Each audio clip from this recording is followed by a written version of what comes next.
Welcome to Here She Stands, the podcast where Lutheran women from across Australia come together as a community, sharing stories and testifying to God's goodness.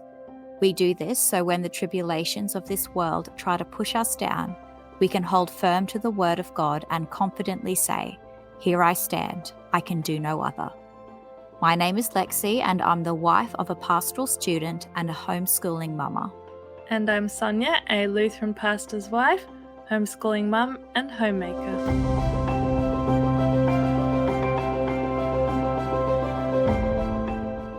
Today's guests are Meg Pearce and Chelsea Pietsch from Adelaide, South Australia. Chelsea is married to Pastor Tom, a pastor currently serving at Bethlehem Lutheran Church in Adelaide. She's a stay-at-home mum of 3. And she's currently retraining in natural family planning, which is today's topic. And we've also got Meg Pearce. She's married to Pastor Fraser, also from Bethlehem Lutheran Church in Adelaide. And you may have heard her speaking to us in episode 3 of season 1. And Meg has got 4 children. Is there anything else that we haven't learnt about you, Meg? Hi there, thank you. Yeah, so I thought I'd just add that I spent 6 years as a relationship and sexual health educator in schools around South Australia, mainly and around Adelaide. So I've got an interest in these sorts of topics. And that was through a pregnancy support group here in Adelaide called Genesis. And I thought, fun fact, I've known Chelsea for about 26 years now. Welcome, Meg, and welcome, Chelsea, as well. Thank you very much. Thanks for having us. And we've also got Lexi here with us. Hello, welcome Meg and welcome Chelsea. So today we're talking about natural family planning, which is a very interesting subject, but it's actually something that I think not enough of us know enough about. So I'm very interested to learn more. The first question is, what led you to study natural family planning and become practitioners? So I'm not surprised that you haven't really heard, or that, you or others haven't really heard much about it. I hadn't heard about it, but during marriage preparation, we spent time with our pastor and his wife, and we were asked what sort of contraception methods we thought we'd use. And I remember being completely unsurprised by that question and just shrugging and saying, oh, well, condoms and the pill, what do you think? And, they didn't really bat an eyelid, and that was the whole of the discussion. But then about a year into married life and using contraception, both quite independently, both my husband and I inwardly prompted to question aspects of it. And speaking for Fraser, his only exposure to natural methods of family planning was probably through jokes aimed at Catholics having too many kids, like in Monty Python. And it wasn't until Fraser began to exercise confession and absolution that he sort of started to think about his attitude towards contraception. And from there, we found books and explored all the questions we had about our relationship or relationships and marriage and sex in that context. And then we were introduced to natural family planning. For my part of the journey, I felt my conscience pricked by my tendency to say to myself, oh, well, I've got a concert to sing this weekend, and not only do I not want to have a baby, I'd rather not have my period. I don't want to have the period pain or the moods or whatever associated. And so I would just avoid having a period. And in the end, I started to see the folly of that attitude. And so I wanted to learn if there was a better way where I sort of didn't feel like I was playing God. And we landed on the decision to abandon contraception and not try for a baby, but welcome a baby if one should be given to us. And then after our first child was born in the year 2000, we took up symptothermal method. We'd heard about that by then. And because I had a pretty rough birth with my first child, and I was absolutely delighting in him, but we could agree that a baby hot on the tails of that gorgeous little one wouldn't be really wise. And so I had an in-person natural family counsellor give me materials to read. She guided me through and educated me on the skills I needed at the beginning. And then I was able to move to phone counselling with her until I had a good grasp of the concepts. So that's me. How about you, Chelsea? Oh, sure. So I actually learned about natural family planning through my husband, Tom, who was my boyfriend at the time. So he'd read about natural family planning himself, and I suspect he'd spoken to his pastor about it. And that was Pastor Fraser. He was both of our pastors at the time. In truth, I was a bit unsure about it at first because I wasn't sure whether it would be reliable.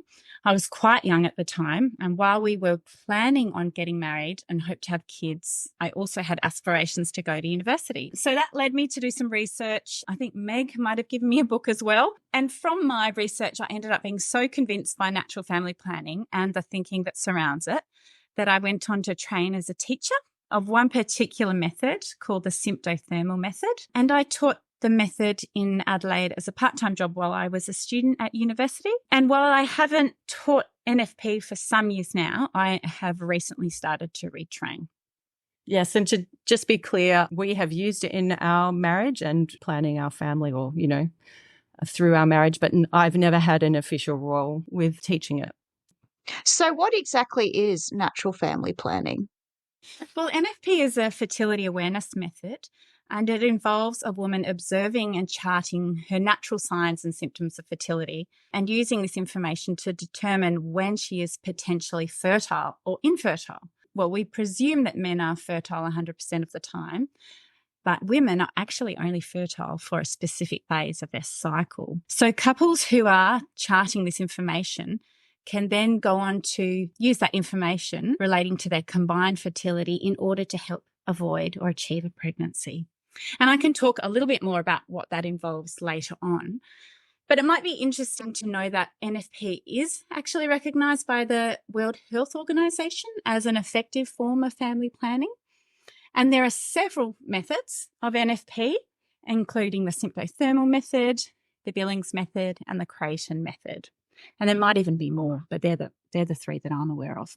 So NFP is tailored to a woman's unique cycle. And contrary to some myths about NFP, it can actually be used in regular and irregular cycles, after hormonal contraception, while a woman is breastfeeding, and even in the lead up to menopause. And it can be quite effective as a method. So for the symptothermal method, if it's used effectively, it can be up to 99.6% effective. And I think it's even 99.8% for the Creighton method. And it's probably also worthwhile saying that it's important to distinguish modern methods of NFP from the rhythm method, or what some people might call Catholic roulette. So the rhythm method used to be this sort of calculation-based method, which assumed that all women's cycles were the same length. But of course, we know with modern medicine that that's not the case. So when we talk about NFP, we're not talking about the rhythm method. No. It's good to sort of hear or know or tell people that there are different methods, at least 3 different methods, because we did have a course when we first got married, but it was all about the Billings method, and it just never worked for me. Right. And so I just gave up straight away. I couldn't figure it out. But no one told me that there was other methods as well. I just didn't know about it. And it's not until years later that I found methods that do work for me. So just because one doesn't, not that it didn't work as in I got pregnant or didn't get pregnant, but I just didn't understand it. But if one method doesn't make sense to you or doesn't work for you, then the other ones may. So it's really good just to know that. Yeah, that's a really good point, Sonia. And I think there are even some devices out there that some women might experiment with as well, just in the aim of self-awareness. I think also related and to that is also the benefits for people who begin charting and begin observing before marriage are at a bit of an advantage because I started looking at that stuff once I had a child and it's so much harder. So, Meg, how does natural family planning differ from not using any form of contraception at all? I think the big difference is getting to know and noticing the woman's body, making observations, gaining understanding of the signs and patterns of her unique cycle and working with it. When you say no contraception at all, it kind of sounds like a complete abandonment of any intentional thinking about it or observation of the body's patterns. And in some ways, I mean, that's basically what we did when we decided contraception wasn't for us. And it wasn't until we had one child that we decided to be intentional and make those observations. So, Chelsea, what special benefits does NFP have? Well, one of the things many couples appreciate about NFP, so one of its benefits is that it is natural. So it allows the woman's body to function naturally according to God's design. As a sales pitch, you could probably say something like, there are no devices, no pills, no procedures, no synthetic hormones or side effects.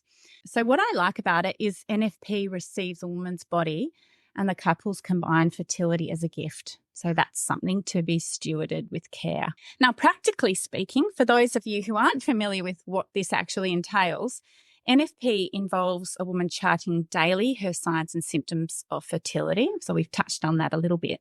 But what does this mean? So primarily it means a woman observing cervical mucus that appears outside of her body throughout the day. And for those who use the symptothermal method, it also includes taking what's called a basal body temperature. So that's a temperature taken at the same time every day when a woman wakes up in the morning. There are also other signs and symptoms that a woman can observe also, including things like pain. So some women get pain around the time of ovulation. That can be something to chart. Also changes in the position of the cervix and even mood changes. So a trained NFP teacher can help a woman interpret her charts and to teach her and her husband how to interpret the charts to either achieve or avoid a pregnancy. So for avoiding a pregnancy, this would involve advising a couple to abstain from intercourse during what is deemed to be the woman's fertile or potentially fertile phase of her cycle. And for those seeking to achieve a pregnancy, they'd be looking at trying to maximize intercourse around the fertile phase. So it's really helpful because it can be used to avoid pregnancy and achieve. But I also like natural family planning because the charts can provide self-awareness and knowledge that can assist a woman and her husband in understanding how a woman's cycle and her hormones affect her body physically and emotionally. So it might be around the time of ovulation that a woman feels, particularly anxious, maybe because of the high levels of estrogen, and it can help them adopt the attitude of, oh, this too shall pass. We've seen this pattern before. And also, NFP can be helpful to pick up irregularities and assist women in early diagnosis of issues that might require treatment. And I know that's been the case for my own cycles from time to time. Oh, this is a little bit unusual. What's going on? Go to the doctor and they can assess and give you further advice. So I'd say there's some of the benefits of NFP. But if we compare NFP to other forms of contraception, I guess we need to look at how each contraceptive works. So what is its mechanism of action? And I don't think we need to go into great detail, but obviously barrier methods such as the condom work by providing an actual physical barrier between the husband and the wife. And with respect to hormonal contraception, these work by masking a woman's fertility and related symptoms. So, for example, the combined oral contraception pill, so the pill, it essentially alters a woman's hormones so her body thinks that she's pregnant when she's not. And many people won't be aware, but the way this essentially works is threefold. It aims to thicken a woman's cervical mucus so that sperm theoretically can't penetrate into the uterus. Secondly, it attempts to suppress ovulation. But the pill also has a backup mechanism, a third mechanism, whereby it changes the lining of the uterus to make it hostile to implantation.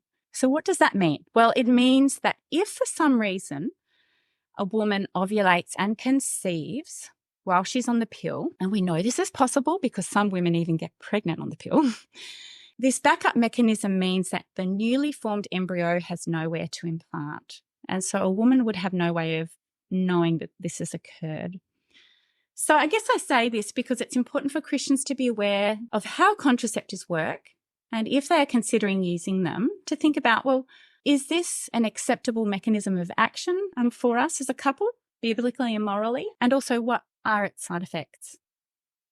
Yeah, I think there's a growing awareness of side effects and downsides of hormonal forms of contraception.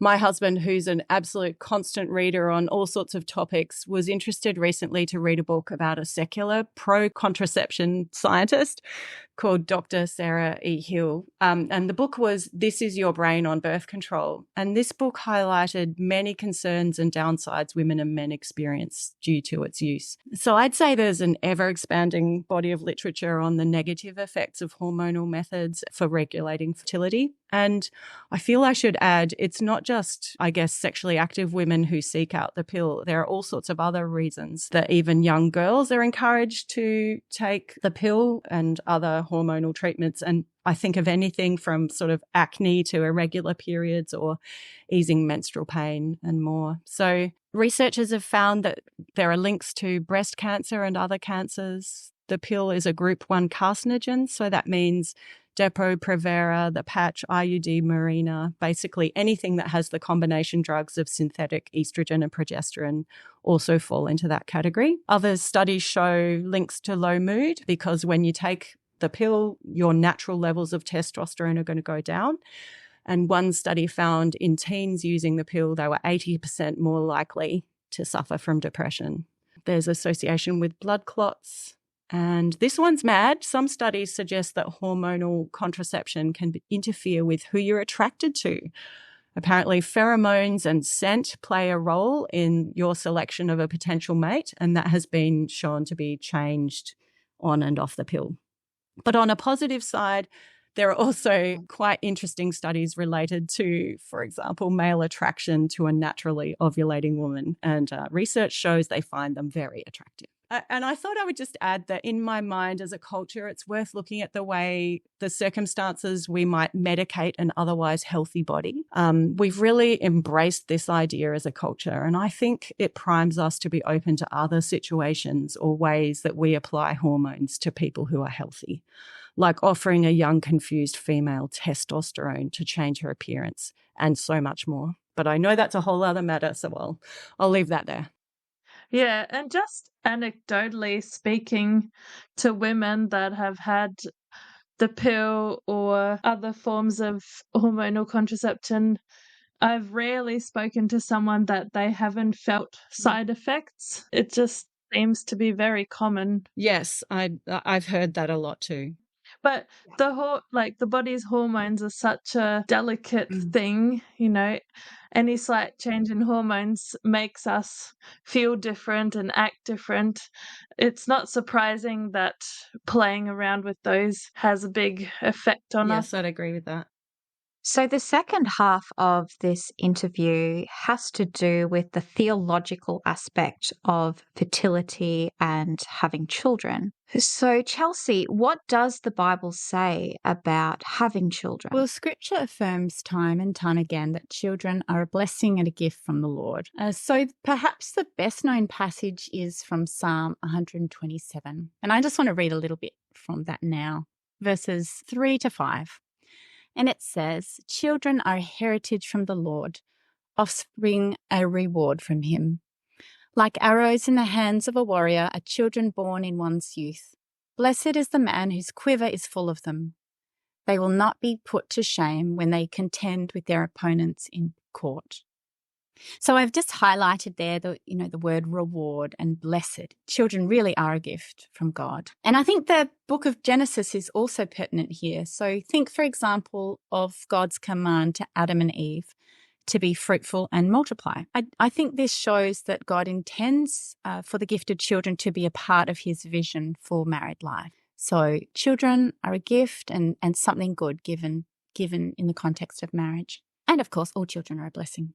But I would go on to say that, of course, marital sex is not just about having children, and nor does every act of sexual intercourse have to bring about new life, because, as we've discussed earlier, women are not fertile 100% of the time anyway. Sex is also an expression of love and unity, and that's true whether it's procreative or not. So have a look at the Song of Songs and its celebration of sex between husband and wife as something that's beautiful, something that both spouses are meant to enjoy. Yes, and one thing that I've noticed in the Song of Songs is that this book does paint sex as this beautiful expression of love between a husband and wife, and it's something to be delighted in and enjoyed. And yes, pregnancy, it's beautiful and it is important, and it's certainly part of God's call to married couples. But in the Song of Songs, pregnancy and producing an heir and producing a child is not mentioned at all. And I was thinking about it recently, and hopefully this should provide comfort for women who struggle with infertility or who can't have children, because making love to their husbands, even though it's not producing a child, it is in no way inferior or less holy than the sex that brings forth children. So I guess it is important to realize that, yes, reproduction certainly brings forth children, generally speaking, but there's more than one reason for having sex, as the Bible shows us in the Song of Songs, which is enjoyment and intimacy between the husband and wife. And can I just add too that I recall reading a quote by, I think it was St. John Chrysostom. He was talking, I think it was an account talking about Genesis, the book of Genesis, and how man and woman become one flesh. And he talked about through that one flesh union, man and woman becoming like a one organism. And I thought that was beautiful too, that that marriage between a man and a woman is complete in and of itself. They become one organism. And I think that can be language that's really encouraging too for couples who are suffering from infertility. There's nothing incomplete about that union, and that really needs to be stressed. When we're talking about the gift of children, it doesn't mean that if you're without children that God has withheld his blessing on your marriage. No, and there's ways to be fruitful other than the enfleshed child, because your married love that bears the fruit of love, whether it's enfleshed in a child, you become one through that. Yeah, absolutely. That enfleshed child, but also just other ways of acting out your love, and that's fruitful too. Yes, when I think of other beautiful lessons we can learn from biblical teaching, I thought I'd add that recently I listened to your Q&A podcast with Dr. Lockwood, and I like the way he said, the Bible, when it speaks about creation, always speaks as we observe it and as it appears to us. And this made me think about how we observe creation in the form of the body. God made the heavens and the earth, and he said it was good. And God made Adam and Eve and said they were good. The most fascinating item of creation surely is the body. We hear in the Bible, yet he made him a little lower than the angels and crowned them with glory and majesty, from Psalm 8. And so no wonder we are led to marvel at creation. And so we observe and we learn and we deduce from the body's patterns and mysteries and share this reverence and wonder with our families. So how can natural family planning be used faithfully? Because as we've talked about, it can be used to avoid pregnancy. And given that having children and physical intimacy are both gifts from God, how can we as couples use natural family planning faithfully that is in line with these good gifts that God has given us? Thanks, Lexi. That's a really good question. And I think it's an area of discernment for married couples that couples really ought to talk and pray about together. So as we've discussed, children are always a blessing from the Lord, and there's never an instance where this is not the case. That said, I do believe married couples may have prudential reasons to space or avoid having children at certain times. So my natural family planning instructor encourages her clients to think about this on a month-to-month basis. What is our pregnancy intention this month? That way, couples must be regularly checking in with each other, and of course they can always change course next month. So I think this encourages really good communication. Are we open for a baby this month? Someone might ask. Well, why or why not? What's going on for us at the moment? Have we received any medical advice that's relevant? And we all know that some women get severely ill in pregnancy or experience birth trauma that can take sometimes years to recover from. just even if that's just emotionally. For others, it's an easier and more positive journey.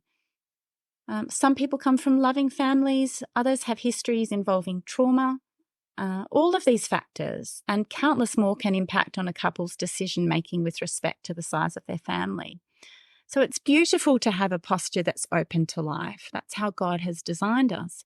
But these other factors, I think, are not irrelevant either, and they're things to bring to God in prayer. I do also say to people considering this method that it's absolutely crucial to have strong and respectful communication and cooperation, and checking in with each other about the state of one another's physical, psychological, and spiritual health.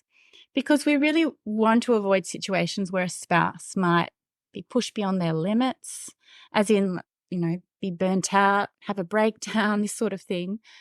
But of course, we want to keep intimacy in a marriage alive too. And if couples aren't talking about these things, then the method won't work effectively, because NFP really requires both parties to take joint responsibility for their fertility.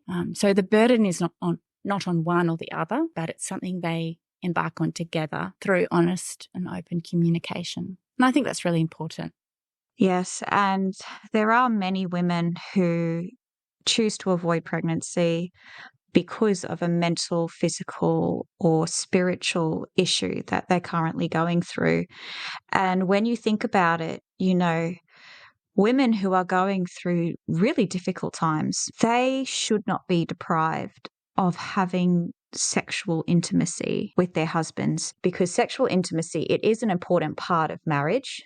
And I know that there are exceptions within Scripture, for example, withholding sexual intimacy for times of prayer and fasting, such as in 1 Corinthians 7. Outside of this, having sex is actually a command of God for marriage. It's part of his plan for marriage. And I personally know quite a few women who have avoided pregnancy due to severe mental health issues. But if I asked them, okay, so if you had fallen pregnant during this really difficult time, would you have aborted that child? They would have said absolutely not. They may have cried, they may have been scared and overwhelmed, but they would not have despised that child, and they would have seen that child as a gift from God, even though that child is coming at a very awful time. So even though they were avoiding a pregnancy for very legitimate reasons, if crunch time came and they found themselves pregnant, they would have cherished that child. Yeah, sexual intimacy within marriage is very important, and it's such a blessing. And even if you aren't in a position to have another child, they shouldn't be deprived of that beautiful gift. In life, there are so many periods of a roller coaster of emotions and experiences, and there are going to be times of anguish and hardship. And really, I guess that means we need to enlist that other great gift from God, our intellect, and weigh up all the challenges that we've got on our plate, and use wisdom to discern what path is the best path forward with our current resources. But as you say, if a baby is given to us, even in these circumstances, we receive them as a gift and ask God to please, preserve us and to give us no more than we can bear. Life is full of challenges. Actually, I thought I'd share a metaphor I've heard recently, just to change course slightly. And it draws a metaphor between the gift of the married embrace and food. If you think food is a good gift from God, it's both nourishing and pleasurable to eat, but sometimes we might enjoy food for only its nourishment angle. Like if you're low in iron, for example, you might eat foods high in iron, or just for the joy of the taste of it, like sharing dessert with others after a delicious meal. Well, these things are surely not wrong to do, but we would all agree that to eat food in order then to expel it, think of bulimia, for example, this works against the nature or the gift of the food, and we know instinctively that this is a disordered use of it, and this expelling of the food is a purposeful act that works against receiving the good gift of food. And I guess like anything, NFP could be used by a couple or one spouse to improper ends. But when the couple using this method is oriented towards deepening their love for their spouse in the giving and receiving of love from each other in a way that remains open to God's intervention and doesn't work actively against the gift, then that sounds like a healthy practice to me. And so, like with food, and further to your question about faithful use of NFP, well, there might be some quite reasonable reasons to abstain from eating, or we may want to eat just to enjoy one aspect of its goodness, like the taste aspect or the health aspect. So I believe we can eat without guilt in those contexts. And similarly, I'd apply that lens to NFP. And yeah, we just kind of roll with the season that we're in. And like Chelsea said, just keep asking the questions about, what's happening for us this month. Or, I'm in a different stage of life to all you young ladies. So, but yes, it's an ongoing conversation. And I think that's something that's really great about it too, is that it does encourage that constant flow of communication. I came from a family of origin where perhaps some really good skills were not passed on to me in terms of communication. So Fraser and I have had to really work on that over the years. But I'd say that something like NFP has been a very positive part of our marriage. Whether there are challenges or whatever along the way, we learnt to communicate better. I'm not saying it's perfect, but to learn to communicate better about those things. Yeah. Is there anything else that you'd like to comment on about natural family planning?